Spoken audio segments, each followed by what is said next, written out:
Welcome to the Dannyola Show, where we don't judge, we love, we appreciate, we educate, we elevate, and we motivate. Today, I'm excited to introduce to y'all Dre Harris to the show, a Houston-based stand-up comedian who's taken the internet by storm. Known by his fans as Dre Pappy, Dre has amassed over 100 million views across social media platforms, captivating audiences with his sharp wit and relatable humor. From viral sketches to live performances, he's been somewhere chasing his dreams, turning everyday experiences into comedic gold. Look, beyond the laughs, Dre is also an accomplished actor and award-winning screenwriter, showcasing the versatility in the entertainment industry. Today, we'll dive into his journey and then creative processes and what's next on his horizon. This is Dre Harris at the Dannyola Show. How you doing today, man? I'm doing good. Appreciate you, man. That was a good-ass introduction, right? But everything was true, though. Yeah. Everything was true. Everything was true, but hell of an introduction. Yes, so, man, how was 2025 treating you so far? What have you learned? 2025 has been really good to me so far. So much has been happening this year. Okay. And it's just the beginning of the year. You know what I'm saying? I've accomplished a lot and just learning more so how to capitalize off of me. Okay. You know what I'm saying? And as far as making money, turning myself into a brand, you know what I mean, connecting with different people, you know, putting myself in different rooms, networking with people. Met a lot of people this year so far, done a lot of cool things this year, a lot of more cool things to come this year. But 2025 so far has been great. Like, it's been a W. And I started off the year saying that, you know, this is the year, you know, I'm gonna make it happen. So things been moving in that direction for sure. Man, I love to hear that, man. I could just feel the energy off you that you just motivated and you ready to just dive in and make things happen for yourself. Yeah, I feel like I'm not from here originally. Okay. I'm from Nashville, Tennessee. Okay. Yeah, so I feel like you're only gonna find success outside your comfort zone, right?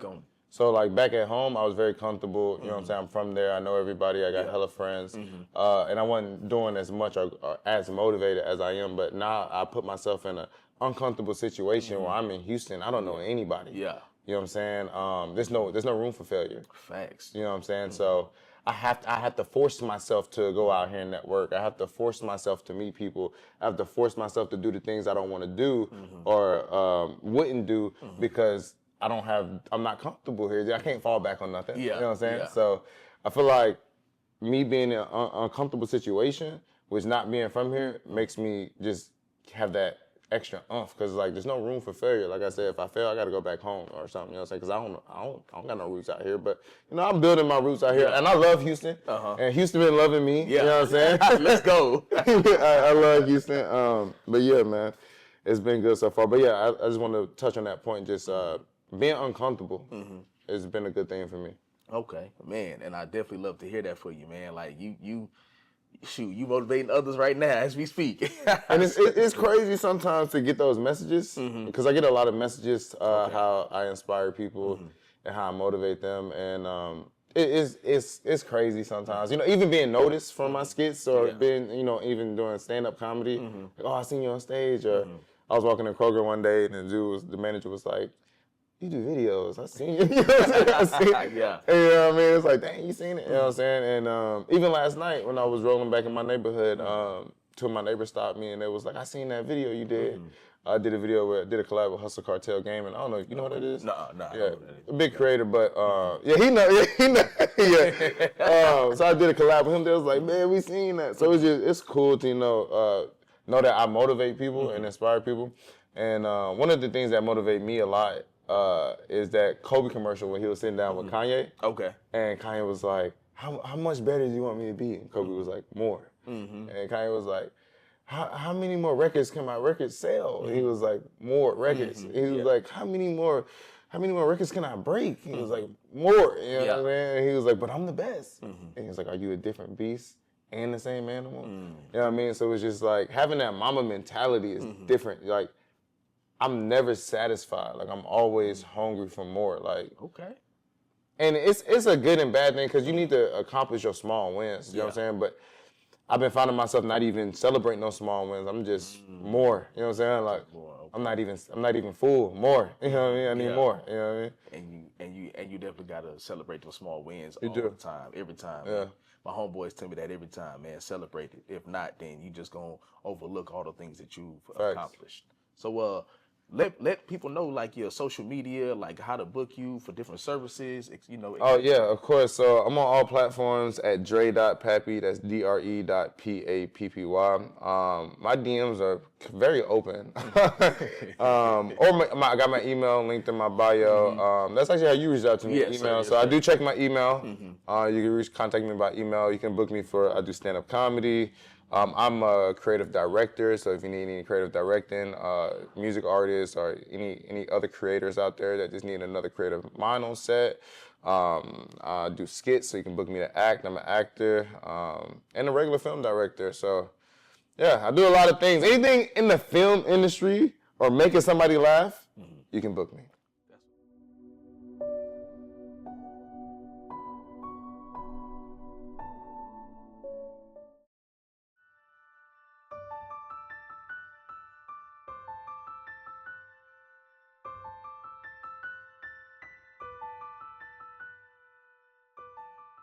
That's what I'm talking about right there. So, what inspired you to pursue comedy, and how did that journey begin? All right, so I feel like I've always been funny, right? Okay. I've always been like the class clown, you know what I'm Okay. saying? But my original dream was to go to the NFL. I wanted to play ball. Okay. You know what I'm saying? And I got out there. I grew up pretty broke, so like, you got to pay for football and shit like that. Okay, yeah. You know what I'm saying? So like, I barely made the team, but I was on that motherfucker, you know what I'm saying? And I got out there and I tried to play, man, and it's crazy, bro. Like, I sucked so bad, I didn't even have a position, dog. Like, I think it was just a little bit of being shy.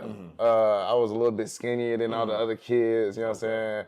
And I remember one day I just got hit. I tried to stick with it though, because anything I want to do, I go for it, I stick with it. But I got hit really hard one time. I got hit really, really hard one time. And I thought I had CTE, this nigga hit me so hard, you know what I'm saying? And at that moment, I realized I was like, maybe I just don't want this shit as bad as I thought I did. Yeah. You know what I'm saying? Like, obviously he wants this more than I do. You know what I mean? So I quit playing football for him. You know, so he can make his dreams happen. And after that, I was like, I need to do something else. And I knew football wasn't gonna work. I just knew it wasn't gonna work. Like, I was in the 10th grade and 140 pounds. You know what I'm saying? Like, it wasn't working. You know what I mean? So I got into actually modeling. First, I did modeling. Me and my boy, shout out to Lizay, back home in Nashville. He bought a camera. We just did modeling for a while, and an agency was interested in working with us. And then I found out very fast, like, dang, like it was $900 to start with them, and I'm like, I'm 18, I don't got $900. I don't have $900, so modeling wasn't gonna work. You know what I'm saying? So then I just got into acting for modeling because I liked the acting part of it. Because modeling, you're just standing still taking a photo. You know what I'm saying? I liked the acting part, and then I remember how funny I was. And I was very inconsistent. I did a couple of things here and there back in high school. You know what I'm saying? Like my junior year, senior year. Some slight stuff. Yeah. And then when the pandemic came around, I actually, like everybody else, tapped into that creative, side of you if you have one. Yeah. And I started becoming more consistent, but I think I've always been a little bit shy because when I first started off, I did a character where I hid behind a mask, and it went great. It went great. His character's name is Granddaddy Ivan. It's an old character. It got like a whole mask, so you don't even know it's me. It's like some Peter Parker Spider-Man shit. Wow. You know what I'm saying? And I kept it that way for a long time. Like if you worked with Granddad, then you just thought it was Granddad. And it took the pressure off me, I felt like, to like hide behind the mask and do the content. But it went really well. Like it was going really well. People loved the character and stuff like that. And I focused more on that in the pandemic going up until like 2022. You know what I'm saying? So like 2.5 solid years I was doing behind the mask stuff. But as Dre, you would never known I was doing anything. But there was this character out there, but nobody knew who he was, but they respected him. So then I moved to Houston because I just wanted more for myself, you know what I'm saying? And I wanted to do the comedy stuff for real. And I remember my first time coming out here, I was like, maybe I should continue the Granddad stuff, you know what I'm saying? So I went out and did the Granddad stuff, and it worked. People loved it here. But then very fast, I noticed that when I took it off, or when I had it on, I was treated like as a superstar, right? But when I took it off, like nobody knew who I was. I knew my name, and that kind of bothered me a little bit. Okay. So I put him down to rest, and I was like, let me focus on building me myself. Yeah. And ever since, I would say, since I moved to Houston, I've been here almost 2 years now. Oh wow. So since those almost 2 years, I just been grinding every single day. And that's how I became into the comedy. But comedy has just been something that I've always loved. I always watched stand up as a kid. Okay. And Key and Peele are some of my biggest inspirations. Okay, yeah, they funny. They funny. So we're watching Key and Peele and Dave Chappelle too. Oh man. So that's how I kind of got the stand up skit combo, because watching those guys, Key and Peele, Dave Chappelle. Those are some of my biggest inspirations. And then just knowing and believing like I'm funny, I can do it. I'm an actor. So like, those are some of the things that led up to where I'm at in doing what I'm doing today. Man, that's an amazing story. That's an amazing journey right there, for real. Like, I definitely love everything that you just said. I appreciate that. It's just you believing in yourself and just, betting on yourself and just saying, I'm going to just go ahead and just do it. Yeah. So so walk us through like your creative process when developing new material.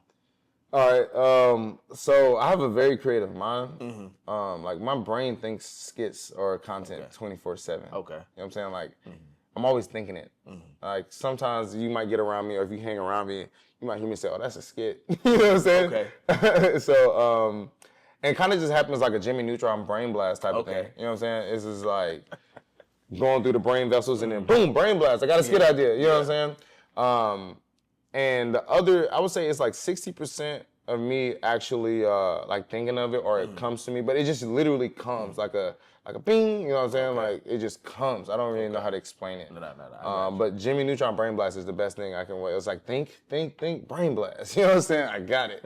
Other than that, I spend like some hours on social media seeing what just the For You page. I'll scroll, you know what I'm saying? And I'll see what other people are doing. And if I like it, I may I don't ever just copy, word for word, bar for bar. But, I may take the idea and make it my own. Okay. So I say about 60% is me creatively thinking, about 40% I get inspired from other creators. Nah, that's amazing, man. That's very, very good. So how do you balance creating content for social media with performing live stand-up? It doesn't really feel like a balance. Like it just, so like this is my passion. So it like, none of it feels like work. Okay. The only time it feels like what I'm balancing is like, how am I balancing my job with my creative side? Cause like, that's what feels like it's holding me down. Like that feels like, oh my gosh, I have to work. I got to balance work in my schedule. You know what I'm saying? Like when I'm doing a stand-up and when I'm doing skits, it doesn't feel like I'm balancing it. It just feels like I want to do it. You know what I'm saying? It's easy. I wouldn't say it's easy, but it's just like, it doesn't feel like I'm working. Like it feels like I'm having fun. You know what I'm saying? So, with me feeling like it's fun, it's just, it doesn't feel hard to do. Like it may seem like a task, right? It may seem like, dang, like how does he produce all these skits? Yeah. And how does he do shows too? You just gotta be hungry for it. Yeah. You just gotta be hungry, and you just gotta want to do it. Like if you want to do something and it's your passion, it doesn't feel like work. So therefore, it's easier for you to do. So therefore, it's like I can do skits all day. I can do stand-up comedy all day, and I won't never like just wear myself out. You know what I'm saying? Because it's just it's fun. I just love to do it. So balancing it is not even nothing that's hard. There's certain days you do stand-up and skits. I can do skits any and every day. So I just find the days I do stand-up and I do stand-up there, and when I do my skits, I do my skits.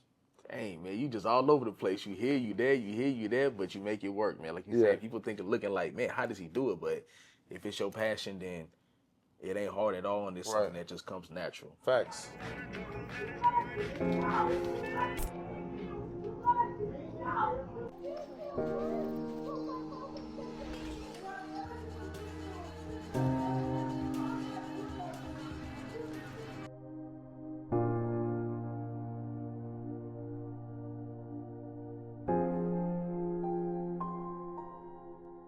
So with over 100 million views, yes, I said over 100 million. I ain't gonna lie, it's over 100 million now. That was probably like, I don't know, maybe like 5 or 6 months ago I posted that. So I'm probably at like 150, 175, or even at 200 million. But it's 100 million plus for sure. Okay. 100 million plus for sure. So what do you think the audience most resonates with your online? I mean, how does that, what do you think resonates most with your online audience?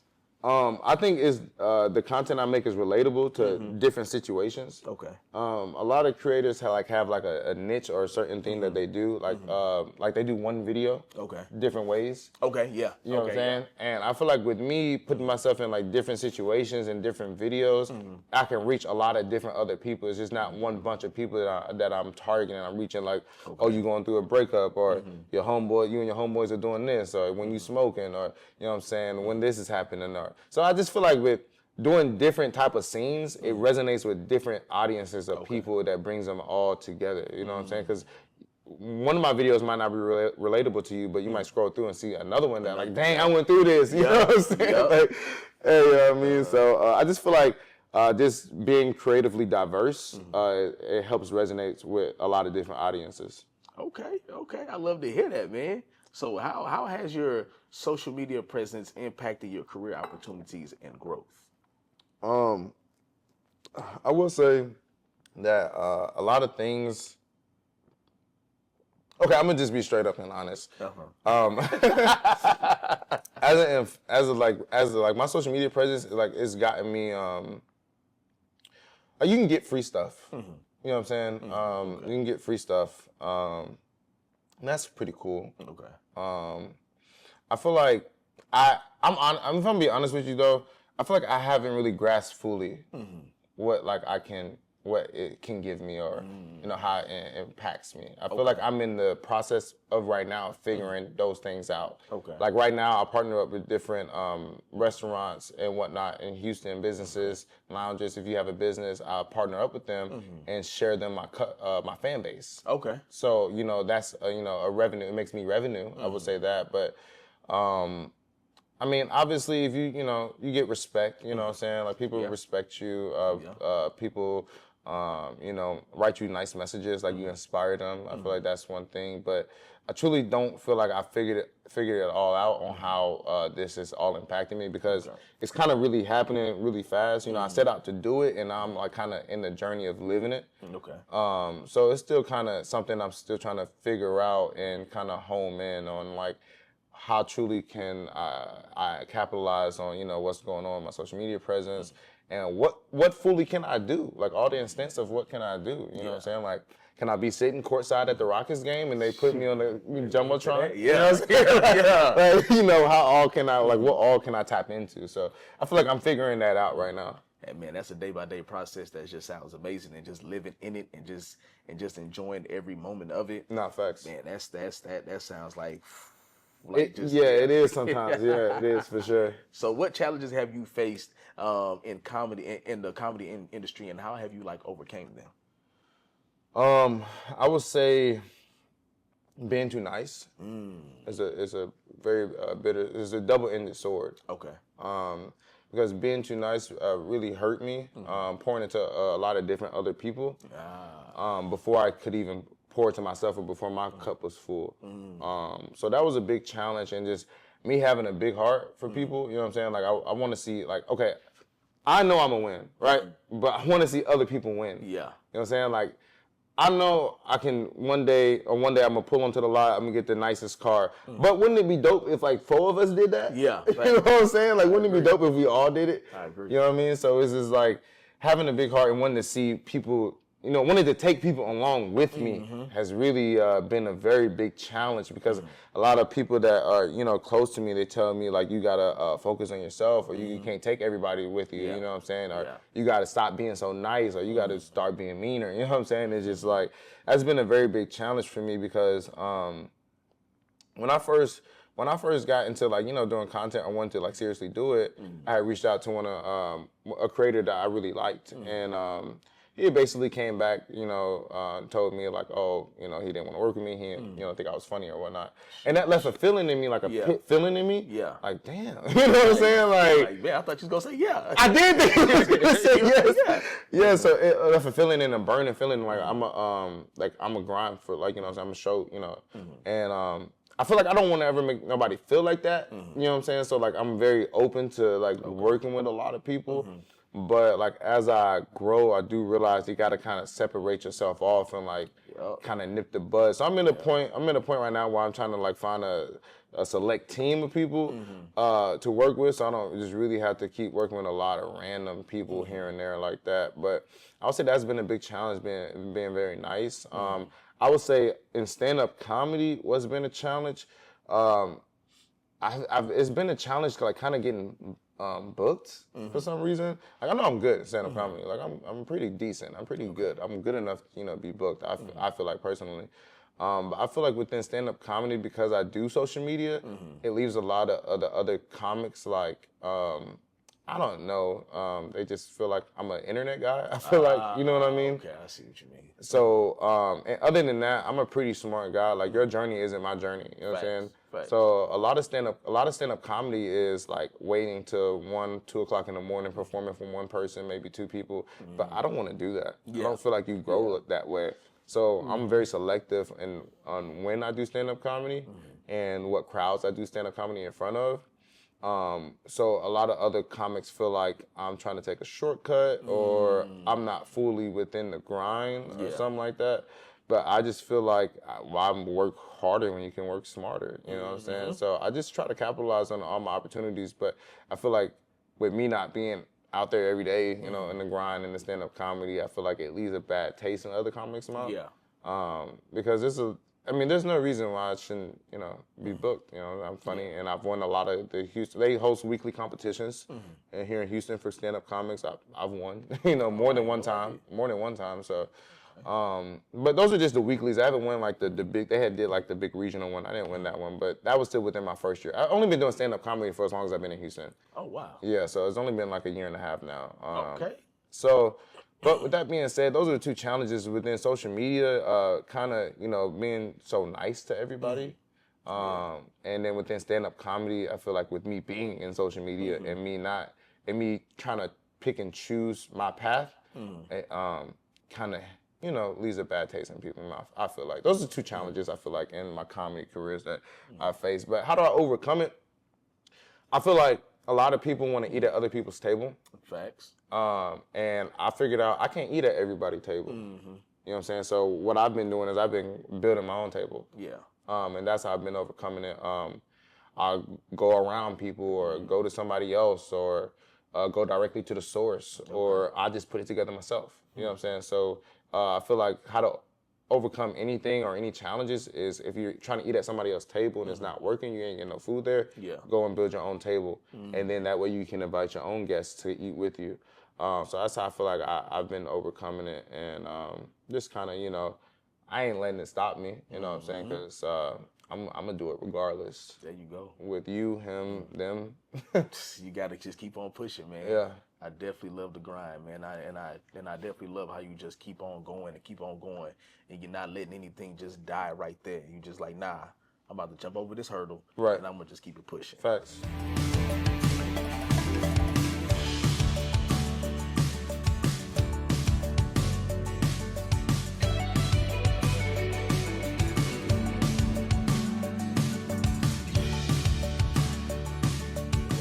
Can you share a moment in your career that was particularly pivotal or transformative?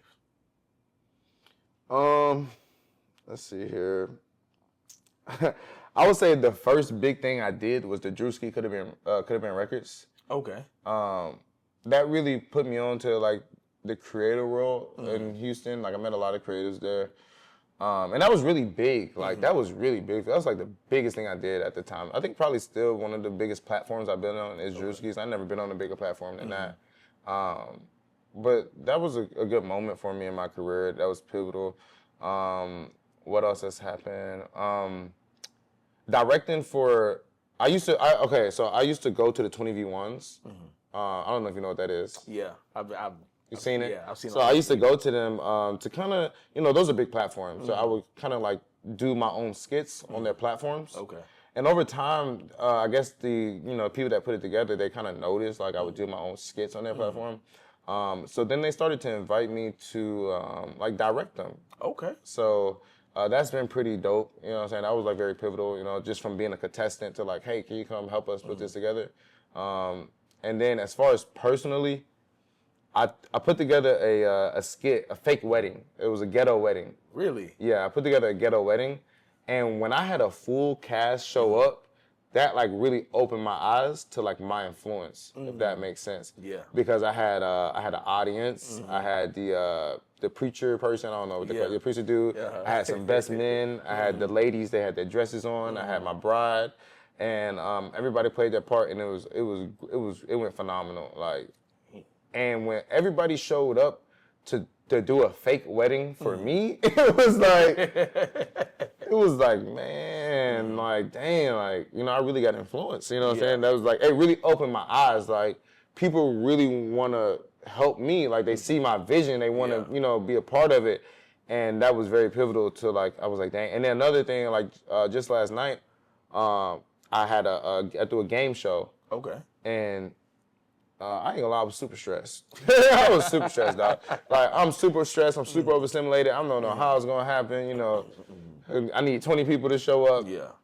And 20 people showed up, and I was just like, dang. You know what I'm saying? Like, yeah.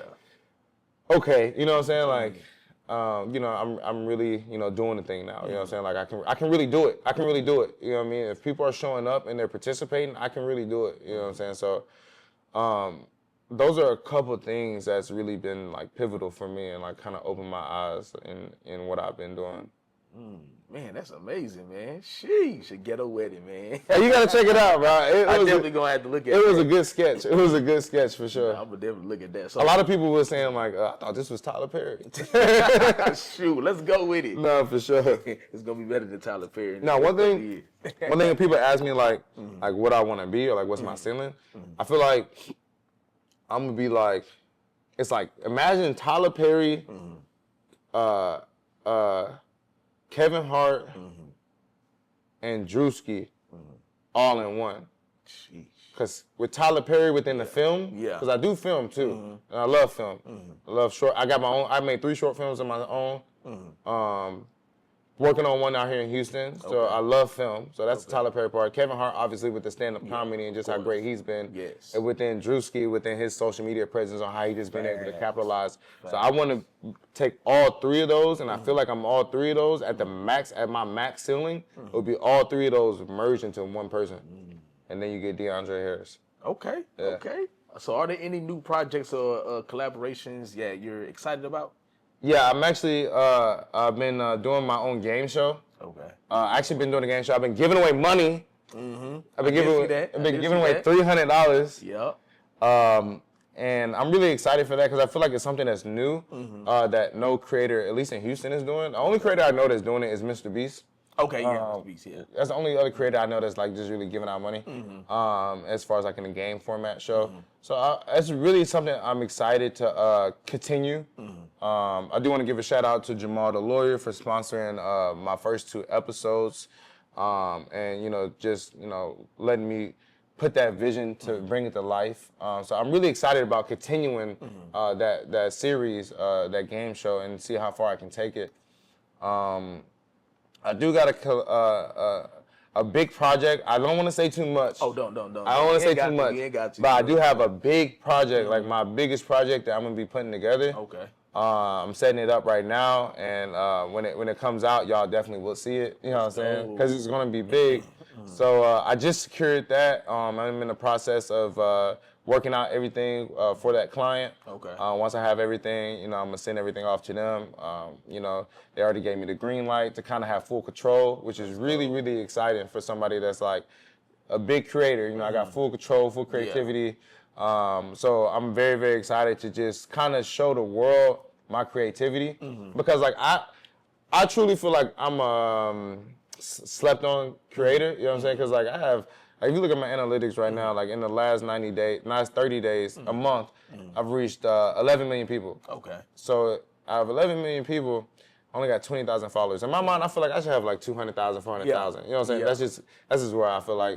So my platform is big in its own way, but it's still kind of small. But I feel like I like to put my creativity on like somebody's platform that's super big, so like the world can see it. You know what I mean? So right now, I mean, the world is seeing me for sure, but like just having that super mega, like where people that are connected with different celebrities, you know what I mean? And they can be like, oh, who put that together? And they're like, oh, this guy did. So I'm excited to do that project to see where it leads to. Okay. So yeah, those are two big things and collaborations that I'm looking forward to. Okay, man, that's amazing, and we can't wait to see it. We can't wait to just have you put it on all platforms so we can show love. We appreciate it.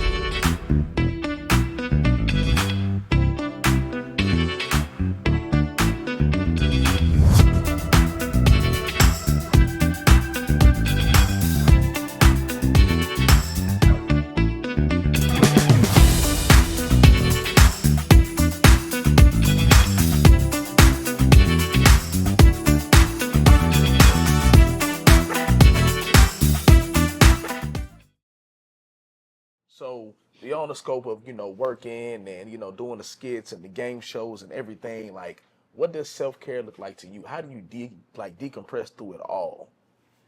That's a great question, and I haven't really had no. My self-care is horrible because I work so hard, and I sometimes don't celebrate my small wins. So I've been trying to really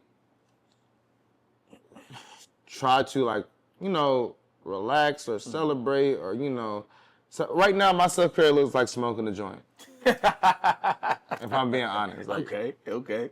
After a long hard day of working, doing skits and putting together game shows and doing stand-up comedy, smoke a joint and go to sleep. That's my self-care right now. But I'm definitely trying to I just don't feel like I've done it like that more mentality. I just feel like I can't relax right now. When I'm sitting here trying to relax, it's like, self-care, people are working, you know what I mean? Yeah. And once you start moving, everybody else don't stop moving when you stop moving. At all. So I actually don't have no self-care, and it's a bad thing, but it's also a good thing within, me just staying focused. Like I feel like if I expedite my work ethic right now, maybe I can have longer or better self-care days where I can, take a vacation or something to go on the beach or whatever. But I truly don't have a self-care method. I need to probably adapt one, maybe. Facts. I need to adapt one. I need to look into that for sure. Cause the joint ain't doing enough. You know what I'm